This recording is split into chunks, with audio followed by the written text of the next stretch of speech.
Welcome back. It's time for sports. Dollar investment into Sabina Park nearing completion. Sports Minister Oliver Grange has hinted at more funds being spent on sporting infrastructure. The Jamaican government invested $75 million into the upgrading of the lights at Sabina Park, which is set to host the region's first pink ball test between West Indies and Australia next month. This is in addition to the US $1 million investment supported by the Indian government towards the installation of a new scoreboard. A massive expansion work on the National Stadium is also slated to commence this year. According to Grange, this is an indication that the government is serious about sports development. I feel we're on a path. I know we're on a path. I'm very confident about the future. I'm very confident about our young cricketers and our young athletes. And I'm very confident that as a government, we are now in a position with a stable economy where we can find the funds to upgrade our infrastructure.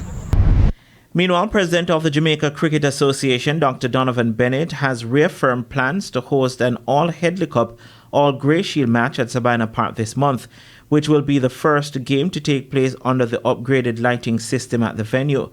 The installation of new lights at Sabina Park has now been completed, and the construction of a new scoreboard is also set to be finished by the end of this month. Speaking following a visit to Sabina Park by Prime Minister Andrew Holness and Sports Minister Oliver Grange on Monday evening, Dr. Bennett says the game will go ahead as planned and will precede a visit from Cricket West Indies to assess the readiness of the venue for the region's first pink ball test against Australia starting July 12. That game is going to be held.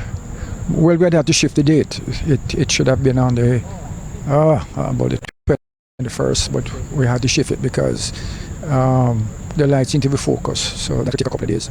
So we're going to have that game now on the 25th. We'll have a 50-over game on the 25th, and then on the 26th we'll have the Dunway match. It's a T20 game.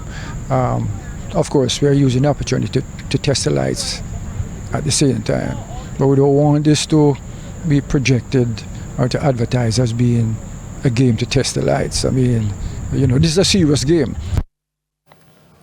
And that's the midday news. I'm Shamela Pullen. Join us at 7 for Primetime News. On behalf of the news, sports and production teams, good afternoon.